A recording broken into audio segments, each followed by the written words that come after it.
ফুলের বুকে দিয়ে বরণ করে দিচ্ছে। বন্দে ভারত মাতা কি, ভারত মাতা কি। ইলেকশন লড়বে, পঞ্চায়েতে একটা নমিনেশন করতে দিল আমাদের, বেড়ে হাত পা ভেঙে দিল। এটা কি ধরনের গণতন্ত্র? এটা বাংলার পক্ষে সম্মান?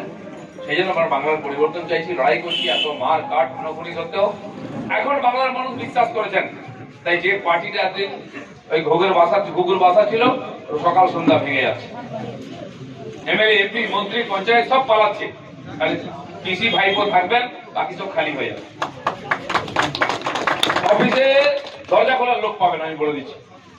আর মে মাসের পরে যখন মিউনিসিপ্যালিটি ইলেকশন হবে তখন ক্যান্ডিডেট হয়ে পাবেন। টিএমসি পয়সা দিলেও যে ঘাস তুলে দাঁড়াও, বলছে আগে টাকা দাও তারপর দাঁড়াও। মার খাওয়ার ভয় আছে, যেটা তো কোনো চান্স থাকবে না, যা টাকা পয়সা পাওয়া যায়। এত দুর্দশা হবে। বাংলা কংগ্রেস বলে একটা পার্টি ছিল, কজন নাম জানেন? তার নেতার নাম কেন মনে আছে? 2 বছর পরে দেখবেন এই পার্টিটার নামও ভুলে যাবে, নেতার নামও লোক ভুলে যাবে। এটা হবেই, মানুষ ভুলে যেতে চাইবে, কারণ এত পাপ আগে থেকে। সেই জন্য ভারতীয় জনতা পার্টি যে কাজটা করছে, সকাল 6টায় উঠে আমরা এখানে এসেছি, আপনারা এসছেন। এই কথা বলার কোনো দরকার ছিল না, শান্তিতে খেয়ে দিয়ে ঘুমোতে পারতাম আজকে।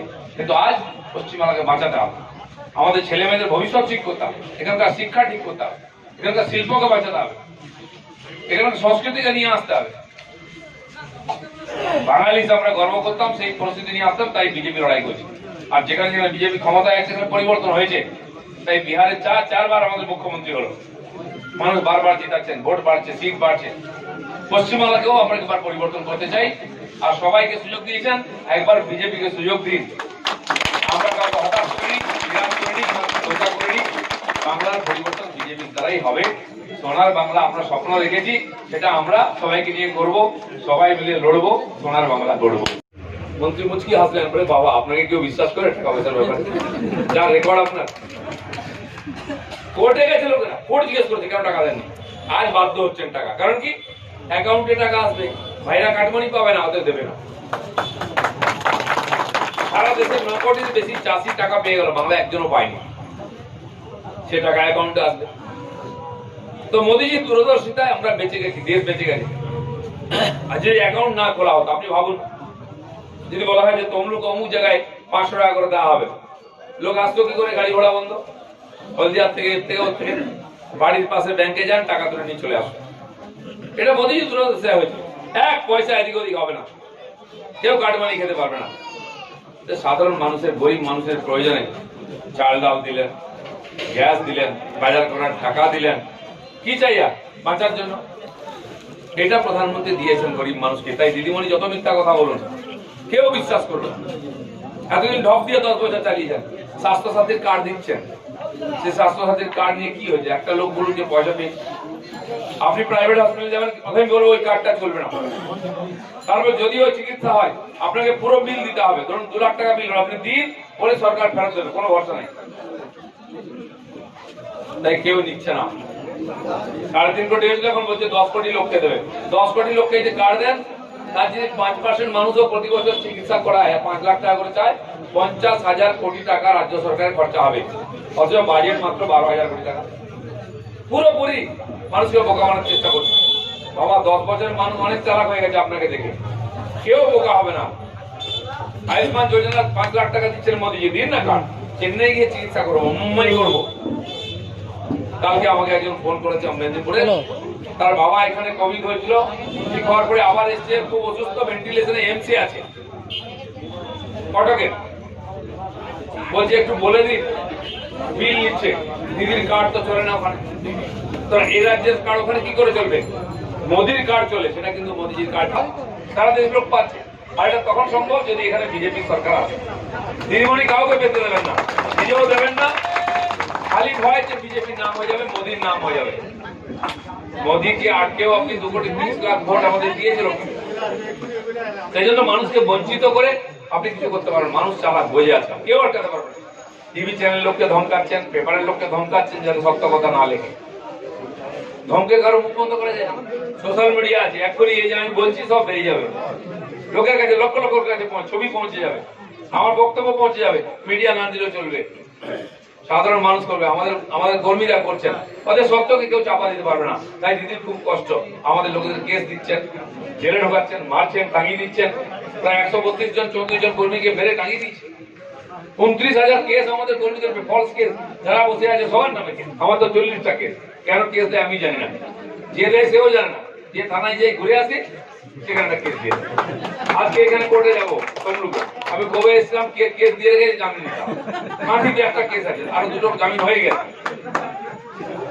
আর আমি যেখানে যাই পাবলিক মিটিং করে দিদিকে 14 করে উদ্ধার করে তারপর আসি।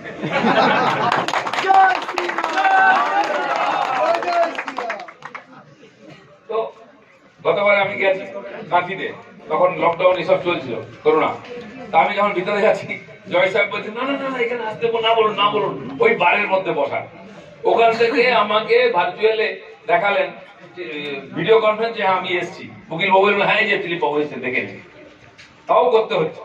আমি তাহলে কি আসবো ভিতরে? আমার সঙ্গে লোকজন ছিল, বলে খবরদার কোর্টের মধ্যে ঢুকতে পারবো না। আবার বলছে যা যা কেস আছে বলুন, আজকে সব জামিন দিয়ে দিচ্ছে, বলে আবার আসতে পারবো। আমাদের জানালে আমরাও জ্বালাবো।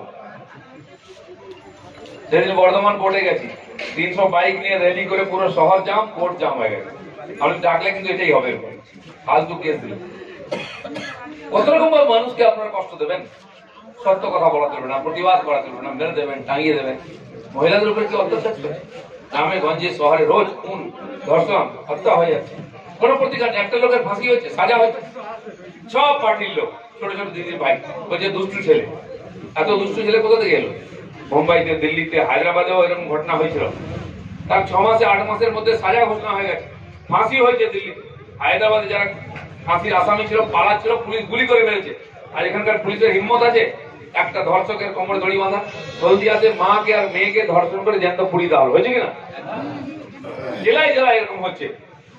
ধরা পড়েছে কেউ? ধরেছে, 2 দিন পরে ছেড়ে দিয়েছে, কারণ ও ভোট করিয়ে দেবে, ও গরু পাচারের টাকা তুলে দেবে, কয়লা পাচারের টাকা তুলে দেবে, তার একটু ফুর্তি ফার্তা তো করবেই। দিদি সবাইকে লাইসেন্স দিয়েছে, আর এটা পারবেন না উনি বন্ধ করতে। তাই মহিলারা ধর্ষিত হলে তাদের ক্ষতিপূরণ দিচ্ছে। কত নির্লজ্জ, অমানবিক হলে এই কথাটা করতে পারে। উনি জানেন বন্ধ করবেন না, বন্ধ করতে গেলে পার্টি উঠে যাবে, অতএব ক্ষতিপূরণ 30,000, 40,000, 50,000 রেট বেড়ে দিচ্ছে। মায়েদের এই অসম্মান করে বলে কি আপনারা 11 সালে লাইন দাঁড়িয়ে ভোট দিয়েছিলেন? দিদিকে চাই, দিদিকে চাই, পরিবর্তন চাই, কত দূর অবস্থা হবে?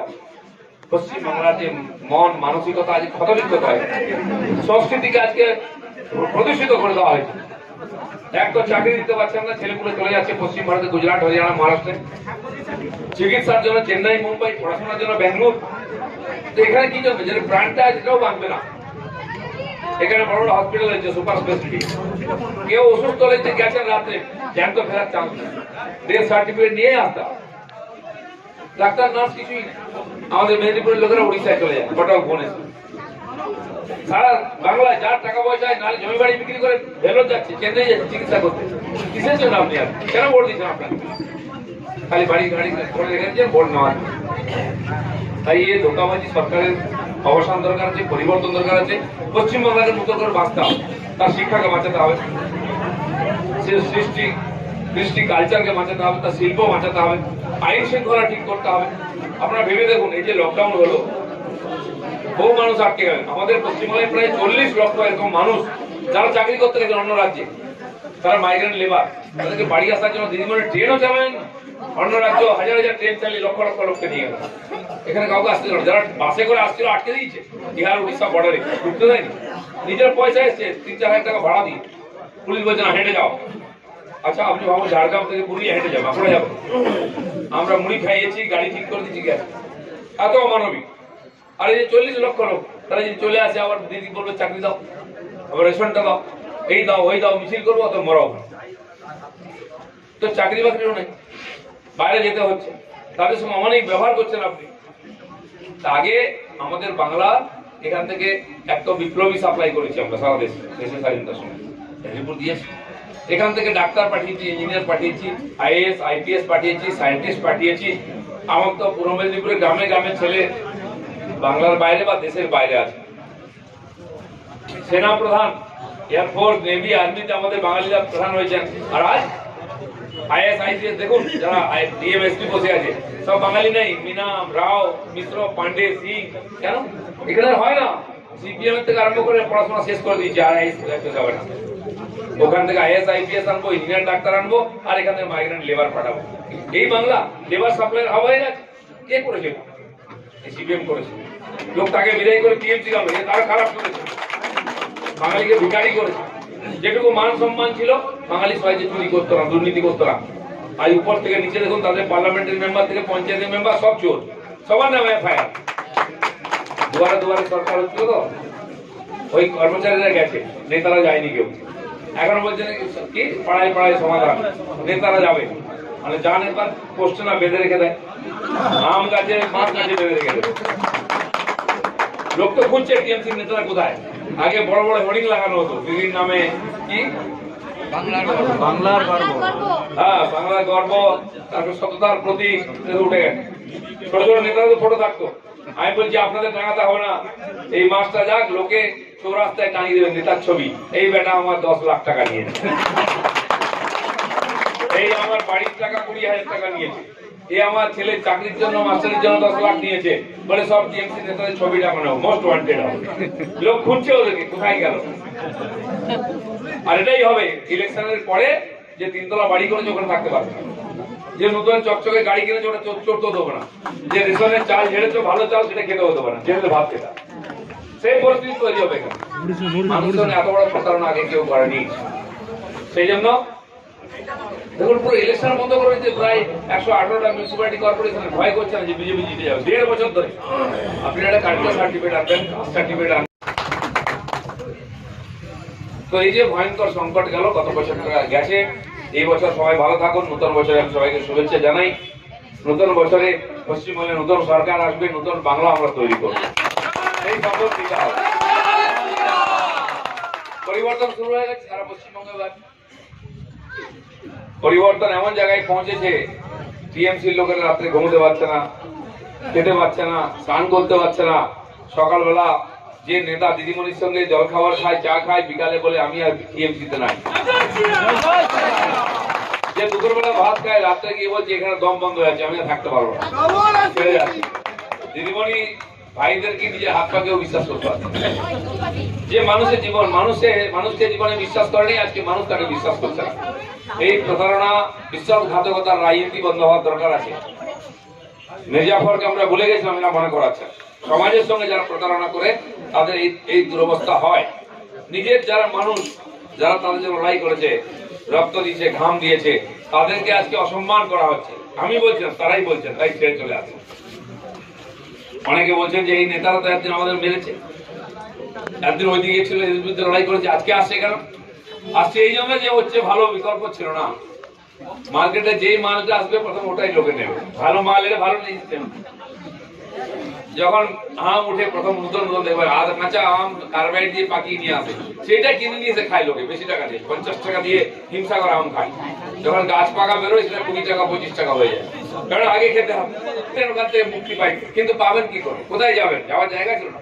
আমরা দিয়েছি বিকল্প। আপনাদের মতো হাজার হাজার কর্মী, সাধারণ কর্মী, বুথ থেকে প্রদেশ অবধি লড়াই করে বাংলায় পরিবর্তনের আবহাওয়া তৈরি করেছেন। আজ মানুষ বিশ্বাস করছে যে বাংলায় পরিবর্তন হবে বিজেপির হাত ধরে। তাই সাধারণ মানুষ আসছেন, বিভিন্ন পার্টি থেকে আসছেন, বিভিন্ন পার্টির নেতারাও আসছেন। তারা জানেন যে বিজেপি ঠিক জায়গা, এখানে কাজ করার সুযোগ আছে, সম্মান আছে, অধিকার আছে। কারণ বহু নেতা এসেছেন, সারা দেশে তো হয়েছে, এখানেও হয়েছে। তাদের শক্তি বুদ্ধিকে বিজেপিতে লাগিয়ে আমাদের পার্টিকে বাড়াচ্ছে। তো আমাদের গতি বাড়ছে, সহযোগিতা বাড়ছে। আমরা জিতবো জানি, কারণ আমরাই 18টা সিট জিতিয়েছি, আমরাই 2.30 লক্ষ ভোট পেয়েছি, পরিশ্রম করে লোকের আশীর্বাদ পেয়েছি। 200 সিট আমরা পেয়ে সরকার করতে পারি, না করবো। কিন্তু কোথাও যদি ফাঁক ফোকর থেকে যায়, 200-400 ভোট কম হয়ে যায়, যারা এসে আমাদের শক্তিকে বাড়াবেন তাদের আমরা স্বাগত করছি, বুকে জড়িয়ে নিয়েছি, বাড়িতে জায়গা দিয়েছি। কারণ পার্টিটাও বড়, মনটাও বড়। যারা ছোট পার্টি থেকে তাদের মন ছোট, কাউকে বিশ্বাস করতে পারে না, মানুষও তাকে বিশ্বাস করে না। এই যে পরিবর্তন হচ্ছে, বাংলার সাধারণ মানুষের পরিবর্তন হয়েছে।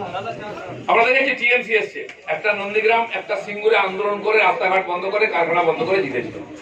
কারণ তখন লোকে একটা বিকল্প খুঁজছিল, সে ঝাড়ু হোক নেতা হোক যাই হোক দিয়ে পরিষ্কার করতে হবে, তাই পেয়েছে মমতা ব্যানার্জিকে নিয়ে নিচ্ছে। দেখুন এই যে আমফান ঝড় এসে গেল, ঘর দুটো বাড়ি ঘর সব উড়ে গেল, মন্দিরের জানলা দরজাও ভেঙে গেল, এত জোর ঝড় হয়েছে। সেই সময় অনেক সময় ঘাস পাতা উড়ে গিয়ে ঠাকুরের মাথায় পড়ে যায়, পড়ে কিনা? তার কি জায়গা ওইটা নাকি? সকালে মায়েরা আসেন মন্দির পরিষ্কার করতে, ঝাড়ু দেন জল দেন, সব ঝাড়ু দিয়ে দিয়ে নর্দমায় ফেলে দেন। তো একটা ঝড় এসেছিল পশ্চিমবঙ্গে 11 সালে, অনেক ঘাস পাতা উড়ে ঠাকুরের মাথায় পড়ে গেল। 2021-এ ঝাড়ু মেরে সেই পরিষ্কার করে তাকে ঠিক জায়গায় দিলেন।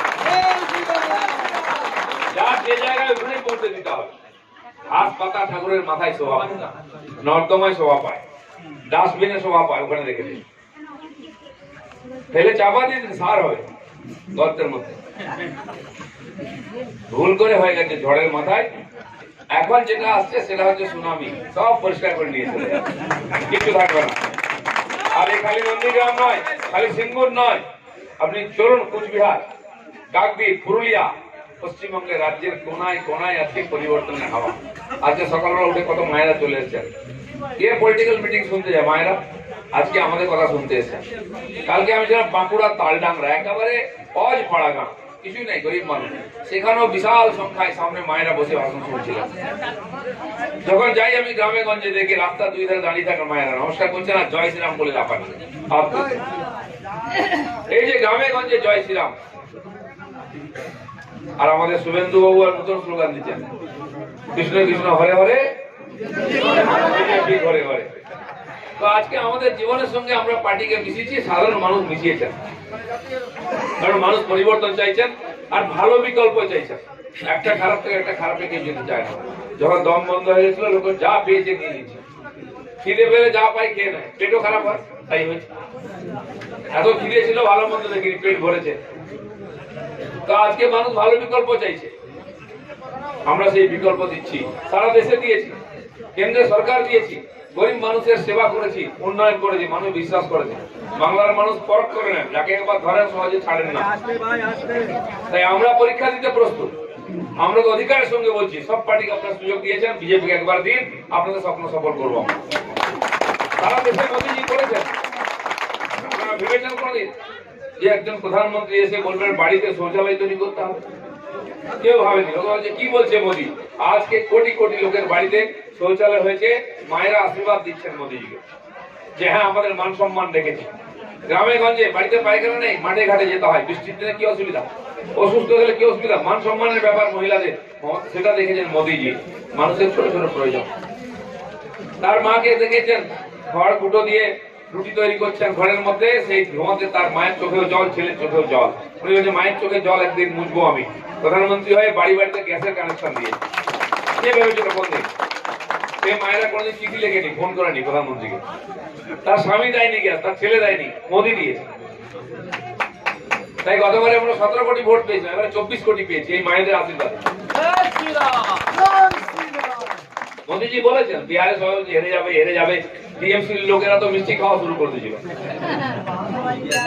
জিতে গেলাম আমরা। কেন? মোদীজি বলেছেন এই মায়েরাই নিঃশব্দে আমাদের ভোট দিয়ে জিতিয়েছে, সাইলেন্ট রিভলিউশন হয়েছে। যখন যে মানুষটা জীবনে ভাবতে পারেনি সারা জীবন টালির চাল খড়ের ছেলে কাটানো, তার ক্ষমতা নেই পাকা বাড়ি করে, তার স্বপ্ন থাকে একটা মাথার উপর পাকা ছাদ হোক, সেটা প্রধানমন্ত্রী বুঝেছেন। আজ কোটি কোটি লোকের বাড়িতে পাকা বাড়ি ছাদ বানিয়ে দিচ্ছেন, যার জমি আছে শেষ পর্যন্ত সবার জন্য করে দেওয়া হবে 24 অব্দি। বাড়িতে পায়খানা, বাড়ি। এই যে লকডাউন হয়ে গেল, সাধারণ মানুষ যারা খেটে খায় তারা খুব চিন্তায় পড়ে গেল, ভাবতে বেরোবো না, কাজ নাই, কর্ম নাই, চাকরি চলে গেল, কারখানা বন্ধ, গাড়ি ঘোড়া বন্ধ, কি করবো? এদিকে বলছে লকডাউন, বেরোলে পুলিশ ধরবে, ডিজাস্টার ম্যানেজমেন্ট অ্যাক্ট লাগিয়ে দিল, কেস হয়ে যাবে, কোথায় যাবে মানুষ, বাঁচবে কি করে, কবে ঠিক হবে কেউ জানে না। মোদীজি বুঝলেন যে গরিব মানুষের কথা, বলে একদম বেরোবেন না, হয় পুলিশ ধরবে না হয় করোনা ধরবে, আপনি বাড়ি থাকুন, আমি আপনাকে রেশন পৌঁছে দেবো। সবাই রেশন পেয়েছেন কিনা?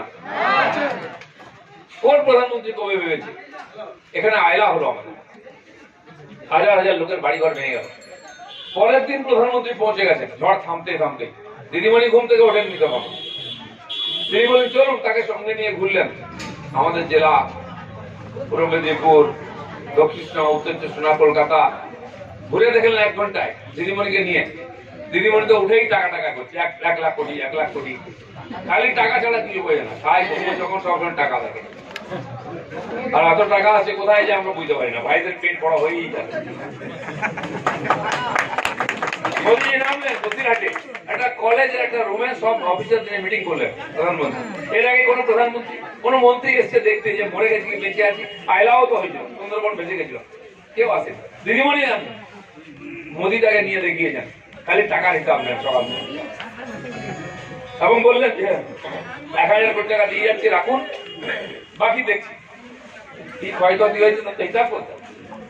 দিদিমণি কিন্তু 4 দিনের মধ্যে টাকা গায়েব করছে। খুঁজে দেখে গেল তার ভাইদের অ্যাকাউন্টে, যার বাড়ি ঘর ভেঙেছে কেউ পায়নি। মোদী বুঝে গেল এই হাতে টাকা পয়সা দেওয়াটা ঠিক হবে না, ওটাই ভরসা করা যায়। এখন সামালও কি হয়নি, ছোটবেলা আমাদের টাকা দিলে লজেন্স কিনে দিতাম, পাপড় কিনে দিতাম। দিদিমণি অবস্থা তাই, 4 দিনের মধ্যে টাকা গায়েব করে। 1000 কোটি টাকা বলছে 20,000 টাকা দেবো। লোক খালি ব্যাংকে গিয়ে পাসবুকটা দেখা, দাদা দেখুন তো টাকা এসছে। ব্যাংকের বাবু বলছে কিসের টাকা, রোজ চলে আসে। দিদি বলেছে 20,000 টাকা দেবে। বলে আপনার মাথা খারাপ হয়েছে, দিদি কাউকে টাকা দিয়েছে আজ পর্যন্ত? কেউ বিশ্বাস করে, আর টাকা দেননি। পরে 3,000 কোটি টাকা দিয়েছেন। দিদি ভেবেছেন পূজার আগে টাকাটা পেলে ভাইদের বোনাস দিতেন, সেটা হলো না। হ্যাঁ, বাইক আর মোবাইল দেবো, সেসব হলো না। মোদীজি আরো বেশি বোঝেন, গুজরাটি তো, হিসাবটা ভালো। তো প্রধানমন্ত্রীর যে মানুষের প্রতি টান ভালোবাসা, এটা আমরা দেখেছি। যখন সংকট, তাই 5 কিলো চাল 1 কিলো ডাল এসেছে, কিন্তু মানুষ সব পায়নি। কি অর্ধেক চাল পেয়েছে, ডাল তো গায়েব হয়ে গেল। গমটা 150 ট্রাক গম যাচ্ছে বনগাঁ বর্ডার দিয়ে বাংলাদেশে, ধরা পড়লো। খাদ্যমন্ত্রীকে জিজ্ঞেস বলে আমি জানি না ঠিক, ওটা সিআইডি ইনকোয়ারি করতে হবে কার গম। রেশনের গম মানুষকে দেয়নি, বাংলাদেশে পাঠিয়ে দিচ্ছে, পাচার করছে, বিক্রি করছে। 150টা ট্রাক দাঁড়িয়ে আছে। ভাবুন আপনি কত বড় লুট। এই সরকার ওটাই করছে। তো মানুষের খালি চাল ডালে সংসার চলে না, গ্যাসের সিলিন্ডার দিতে হবে। তো যারা গ্যাসের কানেকশন নিয়েছিলেন সবাইকে গ্যাসের সিলিন্ডার ফ্রি দিয়েছে। তো মশলাপাতি চাই, বাজার হাট, তো সবজিও খেতে হবে, আরো 500 টাকা কমাইতে দিয়ে 20 কোটি মহিলা যারা জনধন অ্যাকাউন্টে অ্যাকাউন্ট খুলেছিলেন সবাইকে 500 টাকা করে দিয়ে 3 মাস। যারা খোলেননি বেশি বুদ্ধিমান, সিপিএম কংগ্রেস টিএমসির কথা শুনেছেন, যখন জনধন অ্যাকাউন্ট খুলছিলাম আমরা সবাই যারা টাকা নেই পয়সা নেই, অ্যাকাউন্ট খুলে কি হবে? জিরো ব্যালেন্স অ্যাকাউন্ট, পয়সা দিতে হবে না। আজকে বুঝতে পারছে যারা কাটেনি, ঠিক খোলেনি, সে 500 টাকা করে তো গেলেই। এই যে যত পেমেন্ট হচ্ছে 100 দিনের কাজ হোক অন্যান্য সব কিন্তু হতে আসে। এই যে চাষিদের বছরে 6,000 টাকা মোদী দিচ্ছেন, দিদিমণি 2 বছর আটকে রেখেছে, 14,000 টাকা থেকে বঞ্চিত করেছে। এখন দিদিমণি বুঝতে পারছে ইলেকশন আসছে, ভোট চাইতে গেলে লোকে কলার ধরে জিজ্ঞেস করবে যে কেন আমাদের দাওনি 14,000 টাকা, মোদীর টাকাটা থেকে বঞ্চিত করেছো কেন? এখন বলছে আমরা টাকাটা নেবো। আগে উনি চিঠি লিখে, আজকে দেখুন এই যে ফ্লু হয়েছে, এর আগে বার্ড ফ্লু এসেছিল, আবার শুরু হয়েছে বলছে, তারপরে এবলা না আবোলা এসেছিল। মরেছে পশ্চিমের লোকেরা বেশি, যেখানে মেডিকেল সায়েন্সের উন্নতি বেশি হয়েছে। বড় বড় হসপিটাল, রিসার্চ হাউস, নতুন নতুন আবিষ্কার হচ্ছে। অনেকে বলছে এই যে জীবাণু আবিষ্কার করে, ভাইরাস আবিষ্কার করেও ছেড়ে দিচ্ছে। আমেরিকা এখনো মরছে লোক, প্রায় 1 কোটি মরেছে বেশি। ইংল্যান্ড, ফ্রান্স, জার্মানি, সেখানে ইউরোপেতে সবচেয়ে বেশি মেডিকেল সায়েন্সের উন্নতি। আমরা দেখতাম এই এসছে ওই এসছে, ভেন্টিলেটার আমরা ওখান থেকে আনলাম, আমাদের ছিল না। সবচেয়ে বেশি লোক ওখানেই মরলো কেন? এত উন্নত ব্যবস্থা আছে চিকিৎসা। খালি পায়ে হাঁটেই না ওরা, স্নান করে না, গায়ে জল লাগে না, খোলা হাওয়ায় থাকে না, এসির মধ্যে থাকে, বন্ধ ঘর আছে চকচকে চকচকে। আমাদের দেশেও শুরু হয়েছে, গ্রামের মধ্যে খোলা হাওয়া নয়, কাঁচের জানলা করে এসি লাগিয়ে রেখেছে। আপনি গেলে আগে ফ্রিজের জল বার করে খাওয়াবে। আমি ভাই আমি ফ্রিজের না, খান না খান না, ফ্রিজ কিনেছে দেখাতে হবে, পয়সা হয়েছে, তুই মরবি আমাকেও মারবি। আমি কোনোদিন ফ্রিজের জল খাই না, আপনারা কোনোদিন খাবেন না, উল্টো করবেন, গরম জল খাবেন সারা বছর যদি সুস্থ থাকতেন। আমি সকালবেলা গরম জল খেয়ে বেরোই, পেট ভালো থাকবে, শরীর ভালো থাকবে, শক্তি সামর্থ্য পাবেন। যারা ঠান্ডা জল খাবে ঠান্ডা হয়ে যাবে কোথাও, বলে দিচ্ছি। যন্ত্রের জল খাবে না আমি বলছি, যারা ফ্রিজের ব্যবসা করে কাল হয়তো লোককে দিয়ে লেখাবে পয়সা দিয়ে দিলীপ ঘোষের বিরুদ্ধে, এরকম বলেছে। আমি বলছি এই বেটাদের কথা একদম শুনবেন না, নিজেরা মরে আমাদেরকেও মারে। এটা প্রমাণ হয়ে গেল এই যে করোনাতে যে কেউ জল দেওয়ার নেই, একটা ওষুধ দেওয়ার নেই। আপনারা দেখেছেন ডাক্তাররা এত ভয় পেয়ে গেছিল, কারণ তো চিকিৎসা নেই। হসপিটালে রোগী ভর্তি হয়, তাকে ওষুধ খাওয়াতে যাচ্ছে না।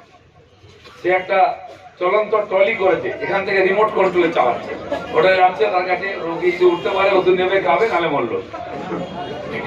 এই যে ভয়ের পরিবেশ আমাদের দেশে তো হয়েছে। আমি তো বহু জায়গায় ঘুরেছি, আমি মে মাস থেকে, কেউ মাস্কই পরেনি। যদি এরকম হতো সংক্রমণ, গ্রামের লোক তো মরে সাফ হয়ে যেত। মরিনি আমরা, কারণ আমরা প্রাকৃতিক জীবন যাপন করি, প্রকৃতির সঙ্গে থাকি, খাবার দাবার প্রাকৃতিক। যারা যত কৃত্রিম আর্টিফিশিয়াল জীবন যাপন করে, খায় দায় না, তারা অসুস্থ বেশি। কলকাতায় দেখেছি সল লেগে এদিক ওদিক এত পরিষ্কার পরিচ্ছন্ন, ফিনাইল দিয়ে সাফ সাফাই হচ্ছে, কেন অসুস্থ হয়? ডেঙ্গি হচ্ছে, ওই হচ্ছে, তাই হচ্ছে। এখানে তো কিছুই নাই, নোংরার উপর দিয়ে হেঁটে পারবে না, মরবেই তারা, আর মরেওছে। 80% লোক নাকি ইউরোপ আমেরিকায় ভয়ে মরে গেছে, করোনা হয়ে গেছে, হার্ট ফেল করে রাস্তায় পড়ে আছে, কেউ ডেড বডি উঠাচ্ছে না। আমাদের এখানে তো লোক পরস্পরকে দেখেছে, দাঁড়িয়েছে, ট্রলিতে পড়ে আছে, লোকে হাত দিয়ে তুলে নিয়ে গেছে হসপিটালে। এটা হয়েছে, ওইখানে কেউ হাত লাগায় না, ডাক্তারও লাগাচ্ছে না। এই যে অবস্থা, কারণ আমরা ভয় করি না। আর মৃত্যু হবে জানি। তো তারপর আমি বলেছিলাম যে মাস্ক পরতে বলা হবে, কোথায় মাস্ক পাওয়া যাবে? কেউ তৈরি করে না মাস্ক। আমি বললাম হাত দিয়ে মাস্ক তৈরি করবো, সেটা নিয়ে খুব লেখালেখি হলো। মাস্ক যখন দিদিমণি বললেন তখন মেনে নিল। কিছু চামচা বেলচা আছে তো, না বুঝে চেঁচায়। মমতা ব্যানার্জি দেখালেন মাস্ক তৈরি করতে হবে, 2 সপ্তাহ পরে আমার কথা শুনে তখন সেটা বলা হলো যে হ্যাঁ এবার মানতে হবে, কারণ দিদিমণি বলেছে। এই আহম্মকের সংখ্যা আমাদের দেশে এত বেশি, তাদের কথা শুনতে হয় টিভিতে, পেপারে লিখে। আমি হচ্ছে আমাদের বাড়ির মায়েরা ঠাকুমারা যা বলেন তার চেয়ে বড় ডাক্তার তো নেই। আমি আপনাদের বলছি, আমাকে অসুস্থ হতে কেউ দেখেন? করোনা 3 দিন হয়েছিল, আমি হসপিটাল, ডাক্তার আমাকে সকাল সন্ধ্যা চেক করছে। আমি কেন আটকে রেখেছেন আমাকে? আপনারা ভয় পেয়েছেন, থাকুন, আমাকে ছেড়ে দিন, আমার কিচ্ছু হবে না। আরে টিএমসির মতো ভাইরাস আমার কিছু করতে পারেনি, করোনা কি করে?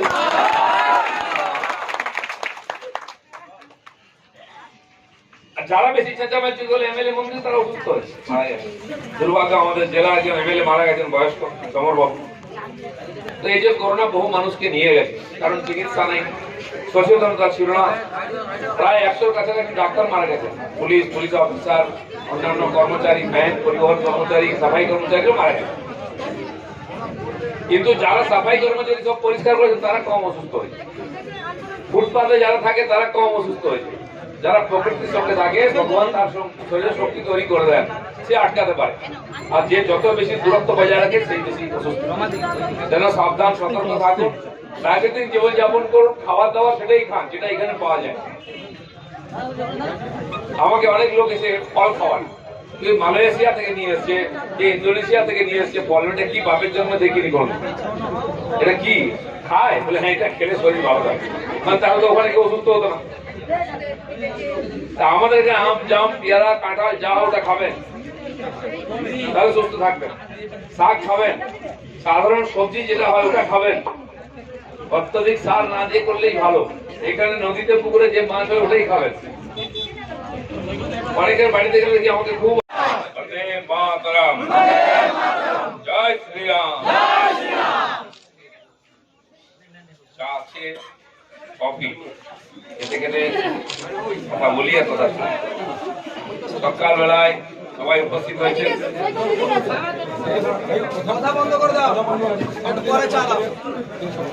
যারা কোনোদিন সকালবেলা সূর্যোদয় দেখেন না, আজকে সুযোগ পেয়েছেন অনেকে, ভালো কথা। সকালে ওঠা ভালো। এখন ডাক্তাররা বলছেন সবাই সকালে উঠবেন, হাঁটবেন। এখন আমরা বললে কেউ হাঁটবে না, যখন ডাক্তার বলবে পয়সা নিয়ে তখন হাঁটবে, তাই কি না? হঠাৎ দেখুন সকালবেলায় হাঁটছে, কি ব্যাপার? ডাক্তার বলেছে একটু হাঁটতে। বাড়ির লোক বলুক, পাড়ার লোক বলুক, বন্ধু বান্ধব হাঁটবে না, ডাক্তার বললে হাঁটবে। মানে টাকা না দিয়ে কোনো কিছু শুনবে না। যে করোনা মহামারী গত বছরটা গেল, তাতে দেখা গেছে যে কোনো ওষুধ ছাড়াই আমাদের লড়তে হয়েছে। যাদের শরীর স্বাস্থ্য ভালো ছিল, মজবুত ছিল, ইমিউন পাওয়ার ভালো ছিল, তারা টিকে গেছে। মানে বয়স্ক মানুষ, 80-90 বছরের মানুষ অসুস্থ হয়ে ফিরে এসছেন। কিন্তু 32-34 বছরের যুবকরা মারা গেছে, যারা শরীরকে খাটায় না, পরিশ্রম করে না, প্রাকৃতিক হাওয়া জল লাগায় না, এসিতে থাকে, এসি গাড়িতে থাকে, মানুষের সঙ্গে মেশে না, তাদেরকে নিয়ে চলে গেল করোনা। সেজন্য সামাজিক জীব বলেছি, আমাদেরকে বলছি অসামাজিক হতে, সামাজিক দূরত্ব রাখতে। আপনারা কেউ মেনেছেন কি সামাজিক দূরত্ব? কেউ? আমি তো মানিনি, আমি মানবো না। আমরা সময় তৈরি করেছি সবাইকে নিয়ে থাকবো বলে। আমি শারীরিক দূরত্ব মানার চেষ্টা করছি। 3 ফুট কি দূরি মাস্ক জরুরি, এরকম বলা হয়েছে। কিন্তু আমাদের দেশে এত লোক, রাস্তায় দাঁড়ালেই 200 লোক ঢুকে যায়, কোথায় দূরত্ব রাখবে? সম্ভবই না। বাড়িতে জায়গা নেই, তা সত্ত্বেও আমাদের দেশের লোক কম মরেছে। তার কারণ একটা, আমার যেটা মনে হয়েছে, আপনাদের মনে আছে, আমি এই জেলাতে এসেছিলাম যখন দোলের দিন, আমাদের কাঁথিতে এগরা একটি দোল উৎসব আমি গেছিলাম, এখানে মেলা হয়েছিল। আমি সাধারণ মানুষকে বলেছিলাম, তখন করোনা কি লোকে জানে না, তবে নাম শুনেছি। আমি বলেছিলাম অনেক জীবাণু এসছে, অনেক চলে গেছে আমাদের দেশে, আমরা সব হজম করে ফেলেছি আমাদের জীবন পদ্ধতির জন্য। সেই জন্য আমাদেরকে প্রাকৃতিক জীবনযাপন করতে হবে। এই যে আমরা সকালবেলা কলমি শাক নিয়ে আসি, বাথুয়া শাক নিয়ে আসি, তারপরে কি বলে হিংচে শাক, আর এটা কি গোল গোল পাতা হয়, থালকুনি পাতা, এগুলো কেন খেতে বলতো? ঠাকুমারা নিয়ে এসে খাওয়াতো কেন? আমাদের শরীরে ইমিউন পাওয়ার বাড়ে। গরমের সময় সজনে শাক, 7-8 রকমের শাকই খেতে হয়। আমি জানি না এখানে হয় কিনা, আমাদের পশ্চিম মেদিনীপুরেতে একটা উৎসব হয় গ্রামের দিকে, 7 শাক হয়, একদিনে 7 রকম শাক হয় কিনা। এটা উড়িষ্যার কালচার একটু, সেই আমরা তারপরে না। কিন্তু যেমন আপনি যদি ওপাশে যান, নদীর ওপাশে দক্ষিণ 24 পরগনা, সেখানে একবার হয় যে বাসি রাত্রেবেলা রান্না করে পরের দিন খায়, রান্না পুজো, তাই না? এইসব প্রথা আমাদের দেশে এই জন্য ছিল, শরীরে যে সিজনের যে দরকার আছে সেটা তার থেকে পাওয়া যায়। সেই জন্য আমরা খাওয়া, আমের সময় আম খাওয়া, টমেটোর সময় টমেটোর চাটনি খাওয়া। আমরা উল্টো করি, টমেটোর সময় আমের চাটনি খাও বিয়ে বাড়ি। যেখানে যেটা হয় সেখানে সেটা খাওয়ার দরকার হয়, তাহলে তার উপকারিতা পাওয়া যায়। আমরা সিমলা থেকে আপেল নিয়ে এসে খাচ্ছি, খেতে ভালো লাগে, যার পয়সা আছে দেখায় আমি ফল খাচ্ছি। কিন্তু এখানে পেয়ারা পাওয়া যায়, 30 টাকা খাবো না, আপেল 100 টাকা দিয়ে খাবো। একটা পেয়ারা 4টি আপেলের সমান গুণ দেয়। তো সেটা আমরা খেতে চাই না। যাদের সুগার আছে একটু কাঁচা পেয়ারা খাওয়া উচিত, তাহলে শরীর ভালো থাকে। তো আমাদের যে খাদ্যের পদ্ধতি আছে সেটা মানার দরকার আছে। যারা মানেনি, এই যে মেলেচ্ছরা 7 সমুদ্রের 13 নদীর পারে, তারা কিছুই মানে না। আপনারা দেখবেন সন্ধ্যাবেলা বাস স্ট্যান্ডে দাঁড়িয়ে আছে আর কচকচ করে শশা খাচ্ছে, খাই কিনা অনেকে, কি করবে একটু শশা খেয়ে নিল। তা আমাদের পুরোনো আমল থেকে বলা আছে, সকালে হীরা, দুপুরে ক্ষীরা, রাত্রে পীড়া। সকালবেলা খেলে হীরার মতো, দুপুরে সাধারণ গুণ, আর রাত্রে খেলে পীড়া, শরীর খারাপ হবে। যে কোনো ফল সূর্যাস্তের পরে খেতে নেই, অ্যাসিডিটি হয়, সব ফলে অ্যাসিড আসে। সূর্যাস্তের আগে হয় জলপানের সময়, আর নাহলে দুপুরে খাওয়ার পরে ফল খেতে হয়। কেউ একটু বিকালে খান। তো খাওয়ার কিছু বিধিনিষেধ মানতে হয়। আর যেখানে যেটা, ধরুন আমাদের এখানে আম হয়, খুব একটা মিষ্টি নাই, লোক ল্যাংড়া আম নিয়ে আসছে 200 টাকা কিলো, 100 টাকা কিলো। আলফানসো নিয়ে আসছে, পয়সা হয়েছে, কিন্তু আর সেই জন্য নন্দীগ্রাম থেকেই পরিবর্তন শুরু হবে। আর যারা সেদিন আমাকে আটকেছিলেন তারাই আজকে আমাকে ডেকেছেন, সেই জন্য আমি ওখানে যাচ্ছি পদ্মফুল ফোটাতে। আর আমাদের মেদিনীপুর হচ্ছে পরিবর্তনের ভূমি, এখান থেকে একটা পরিবর্তন হয়েছিল, আগের পরিবর্তনের সূচনা প্রায় এদিক থেকেই হয়েছিল। এবারে নতুন পরিবর্তন, নতুন বাংলা গড়ার পরিবর্তন মেদিনীপুর থেকেই হবে। আর মেদিনীপুরের সাধারণ মানুষ তো ছিলেনই, এখন বাকি নেতারাও আমাদের সঙ্গে আসছেন, সেখানে কোনো আর সন্দেহ নেই। আর এই নন্দীগ্রামের আজকের যে সভা, এটা একটা ঐতিহাসিক সভা হবে। গতকাল যে দেখা গেল যে মূর্তিকে ধোয়া হলো গঙ্গা জল দিয়ে, আপনারা যাদের মনের মধ্যে গ্লানি ক্লেদ জমে গেছে, আগে মনটাকে পরিষ্কার করুন, তাহলে দুনিয়ার পরিষ্কার দেখা যাবে। আপনার চশমার কাঁচে যদি ধুলো থাকে, আপনি কিছুতেই পরিষ্কার দেখতে পাবেন না। তার আগে চশমা পরিষ্কার করুন, তাহলে দুনিয়া পরিষ্কার হবে। নন্দীগ্রামের শহীদ মিনার শুভেন্দু অধিকারী তৈরি করায় ওখানকার নেতারা বলেছেন ওটা পাপের টাকা, তাই তারা ওই শহীদ মিনারে শহীদদের কোনো পাপের টাকাও নেই, কারো বাপের টাকাও নয়, ওটা সমাজের লোকের টাকায়। সমাজের মানুষ শহীদ হয়েছেন তাকে সম্মান দেওয়ার জন্য, যারা সব জিনিসকে নিজের বাপের প্রপার্টি মনে করেন তারা এই জিনিস বুঝতে পারবেন না। কোনো ব্যক্তিগত সম্পত্তি নাই। হ্যাঁ, শুভেন্দুবাবু ওই আন্দোলনে নেতৃত্ব দিয়েছিলেন, তার একটা অধিকার আছে। যারা শহীদ হয়েছেন তাকে সম্মান দেওয়া, সেই দায়িত্ব উনি পালন করেছেন। যারা আজকে মনে করেছেন সব কিছু তাদের হয়ে গেছে, যারা প্রত্যেকটি মানুষের মৃতদেহ চুরি করতেন, এমনকি সিদ্ধার্থ শঙ্কর রায়ের মৃতদেহ চুরি করেছেন, সুজাতা কি আমাদের নায়িকা ছিলেন, মারা গেলেন, সুচিত্রা সেনের ডেড বডিও চুরি করেছেন। এরকম ডেড বডিকে দখল করে নিয়েছেন রাজনীতি করতে গিয়ে। তারা সমাজের সব কিছুকে দখল করে নিচ্ছেন, সেটা আর বাংলার মানুষ মানবে না। গতকাল পশ্চিম মেদিনীপুরের সভা থেকে শিক্ষামন্ত্রী বলেছে বিজেপির চোখে ছানি অপারেশন করার জন্য মদন মিত্রই যথেষ্ট। কি বলবেন? মদন মিত্রের ছানি কে পরিষ্কার করবে? ডাক্তারই তো নাই এখানে। বিজেপিকে দেখার জন্য এটা ঠিক মন পরিষ্কার দরকার আগে, সেটা বাংলার মানুষের এতদিন হয়েছে, তারা দেখেছেন। যারা আবর্জনার মতো এসে ঘুরে বেড়াচ্ছেন, মে মাস থেকে পরিষ্কার হয়ে যাবে সব।